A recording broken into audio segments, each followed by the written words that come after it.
6:36, Nashville's Morning News on Super Talk 99.7 WTN. Appreciate you being here. Hey, coming up in mere moments, Gavin Newsom. Some were saying that he has basically announced that he is running for president. But real quick, Joan, I want to make sure that before I get too far into this, we currently here in Nashville do not have a WNBA team.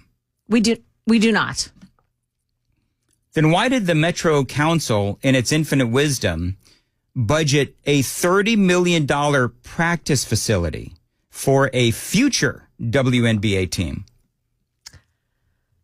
I mean, I'm just asking a question. Taxpayer money. This is why Mayor Numbnuts wants to raise property taxes for a $30 million practice facility. Now, can I also ask this question? Are there currently no places where a future WNBA team could play for practice? Like, I don't know, Vanderbilt or any of the other myriad of places around Middle Tennessee where you've got colleges, you've got, high schools. But how does a basketball court cost $30 million? Now, I know. You've got training facilities. They probably got like a swimming pool in there. You got locker rooms. You got like saunas, whatever. But, okay, so a $30 million practice facility planned for a future WNBA team. Are people going to these games? I know that I've actually done these interviews with people that want to bring WNBA here to Nashville and here to Tennessee. But I don't know if people are going to these games. We don't even have an NBA team. Memphis has one, and I don't know how they draw.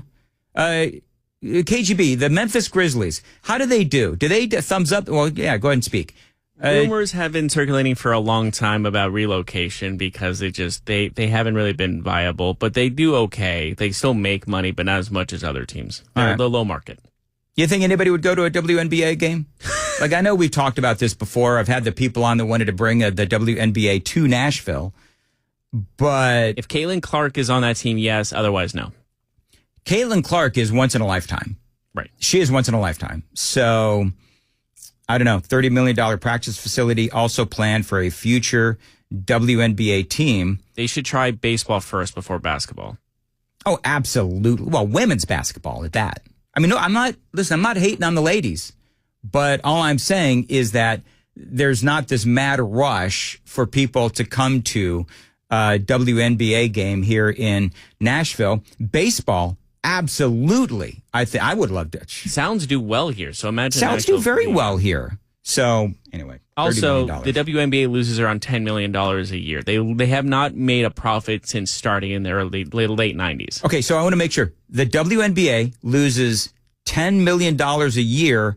But Mayor Freddie and the Metro Council, in its infinite wisdom, wants to spend $30 million on a practice facility. Yep. I want to make sure I got that. Okay, good. They should just play at the playground next door, but whatever. All right, whatever. You know, they... We don't have a Caitlin Clark or anything like that, so really, how much... I just feel like the WNBA is one of those things that the leftist media especially pushes and pushes. Oh, yeah. And pushes. Nobody cares. Nobody's buying the WNBA, just like nobody's buying the peaceful protests. Right. You see how I brought it all back around? You did, Dan. Hey, speaking of the brain trust in the media, did you hear what Rachel Maddow said? And that kind of resolve and that kind of non-violent, good cheer, I could do this forever kind of spirit, he has no idea what to do. He has no idea what to do with the sustained and growing and intractable and indomitable protest and opposition of the American people against him. And so he has decided to try to fix it by using the army. Sure. Game over, big guy. You lose. Wow. The movement against Trump is unstoppable, now more than ever. So did you hear she's just a nut job. So Rachel Maddow. She lives in an alternate universe. Yes, she does. A universe where Joe Biden was fit for president. So she called what is going on as nonviolent, good cheer kind of spirit. Really? And you know what the great thing is, though, these days, is that when you have somebody like a Rachel Maddow, and she's calling these riots nonviolent, good cheer kind of spirit, you can do a split screen. You can show all the cars burning. You can show all of the rocks being hurled at the cops. You can show all of that. You can show the stores being, looted and broken into. Is that what they call nonviolent, good cheer kind of spirit? Is that what the leftists are calling this now? Okay. Well, the movement she's talking about is actually the opposite, clearly, of what she says. Now, we've seen polling that sides with Donald Trump on illegal immigration. He was voted in by, as everyone knows, large part, people voted on him because of the promise of mass deportations. Now, Harry Enton, with all of his enthusiasm, yesterday was on CNN. Immigrant citizens, immigrant voters, foreign-born voters have gone tremendously to the right on this issue in 2024 and 2025 versus where they were in 2020. Yep. So they polled folks that are here legally and they're citizens, and they asked them how they felt about illegal aliens. And they definitely, the Marxists, the leftists, the Democrats came out on the losing end. Legal citizens side with the American people. Legal citizens who came here, went through it the right way, overwhelmingly said that they are with Donald Trump on this. Closest to or trust more in immigration. You go back to 2020. Democrats, get this, held a 32-point lead on this issue. Immigrant voters were in the Democratic camp. Jump forward to 2024, 2025. Look at that shift, a 40-point shift to the right among immigrant voters. Republicans now lead on this issue by 8 points over Democrats, more so than any other group that I could find. The group of voters who became more hawkish on immigration were in fact immigrants themselves, immigrants who are registered to vote in this country. Yeah, so when they asked the questions, which party do you trust more with immigration policies, overwhelmingly, these legal immigrant citizens side with the Republicans. Back in 2020, Democrats were up by 32. Now, in 2025, Republicans are up by 8. Oh, I've got more. I've got a lot more, and it's all straight ahead, proving that Rachel Maddow is absolutely wrong about what she says regarding this tidal wave against Donald Trump. This sentiment against Donald Trump is unstoppable, Rachel Maddow says. It's actually quite the opposite. 6:45, time to check the roads on WTN. Talbot's Corner, 65 southbound at 24 downtown. There is an accident blocking the Gore. Use caution. No problems coming in on 40 or 24. At BNA, Donaldson Pike, road work at 40. New diverging diamond is open. I'm Christy O'Brien. At 6:46, as far as your weather goes today, it's going to be 89 high and sunny. Super Talk 99.7 WTN. So here's the broad brush picture on this whole thing with Harry Enton and the polling that does show that legal American citizens trust Donald Trump and side with Donald Trump far more than they side with Rachel Maddow and all of these people on the left. I think part of what happened, obviously, is that Joe Biden's open borders destroyed the Democrat Party among legal immigrants, legal citizens.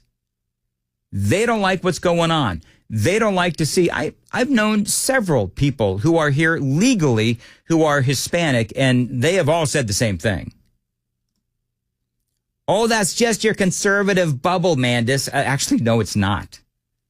Another question they asked, Harry Enton, how do immigrant citizens feel about Donald Trump? How about how they feel about kind of traditionally, historically about Donald Trump? Yeah. So, you see this shift and you go, what is going on underneath the hood? Well, take a look, Donald Trump. You remember when he first ran back in 2016, immigrant voters were one of his weakest spots. But look at this. Trump's vote share in presidential elections among, again, immigrant citizens, those who are registered to vote. Look at this. In 2016, he got 36% of the vote. You go to 2020, 39% of the vote. Look at this. In 2024, all the way up to 47% of the vote. Some polls I looked at had him barely losing that vote. Some polls I looked at had him barely winning that vote. Again, there is no block of voters that shifted more to the right from 2020 to 2024 than immigrant voters, and Donald Trump, at least in some surveys, actually won that vote. Yep. On average, it's about equal. So in 2016, just to go over the numbers again, because he gets very excited and needs our graphics to help. In 2016, legal immigrant citizens were not fans of Donald Trump. 36% was his vote share in the election in 2016. 2020, 39%.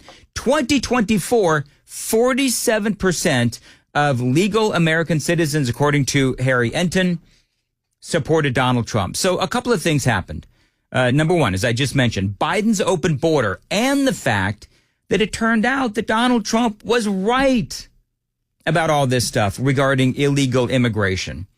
And remember, and I don't know how the numbers run right now, but remember, Obama deported more people at this point, if I remember right, than Donald Trump, because Obama didn't have as much resistance.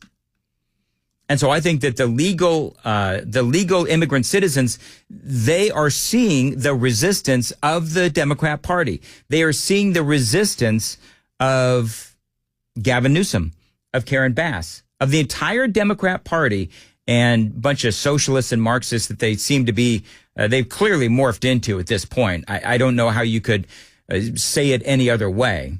And so with all of that, how do these immigrant citizens feel about illegal aliens? The net favorable rating, immigrants who are here illegally, among immigrant citizens, again, those registered to vote. In 2020, look at this, plus 23 points on the net favorable rating. But look at where we were in 2024, minus 6 points, underwater. So immigrant citizens have become increasingly unfavorable in their views of those immigrants who are here illegally. So I think it's so important when we're talking about this debate from a political angle to separate those out who are undocumented immigrants versus those who are here legally and those who are citizens and those who are voters, because that group of voters has felt increasingly distant from those immigrants who are here legally. And so again, when we're talking about this, at least from a political angle, this is why Donald Trump feels so comfortable, because in fact, amongst the group that you would think that would be most opposed to this, in fact, they become increasingly favorable, not just towards Donald Trump, but towards a Republican point of view on immigration and becoming distant from those immigrants who are here illegally. You know, you're talking about Rachel Maddow being this whole alternate reality. And I think that the Democrats, I think that they honestly do believe that they're in the right on this issue. And during the election of 2024, that was really the prevailing opinion, is that the Democrats were literally wrong on just about everything. Now, after the election, we find out about the cover-up regarding Joe Biden, the cognitive, his cognitive decline and everything else. And it's just getting worse for Democrats. And so for Rachel Maddow, with this gleeful monologue that she had last night, where she says, "Oh, there's a big movement against Donald Trump. It is unstoppable." And that kind of resolve and that kind of non-violent, good cheer, I could do this forever kind of spirit, he has no idea what to do. He has no idea what to do with. Which is kind of weird, because he actually does know what to do, Rachel Maddow. He sent in the Marines and he has sent in the National Guard. Actually, he does know what to do. Do you know who doesn't know what to do? Gavin Newsom. And we're going to talk about that and a whole lot more straight ahead. Super text line is open, 615-737-9986. Joan Jones has the news at 7. Joan. Yeah, LA's curfew is about to be lifted for today. So how effective was it overnight? Also, negotiators for the U.S. and China reach an agreement in their trade talks. We've got more about that and how it's affecting the markets this morning, coming up here at 7 o'clock on Super Talk 99.7 WTN. The Matt Murphy Show. What's the best way to deal with this? I'm compassionate for people who have been here for a long, long time, who came in illegal, who have done nothing else illegal outside of that initial act, who have been fooled by Democrats into believing that if they lay low, that they'll be forgiven. And I think there's some people in our communities that are here illegally that believe that. The Matt Murphy Show, today from 3 to 7 p.m. And streaming on the SuperTalk 99.7 WTN app. Dan Mandis here, 650.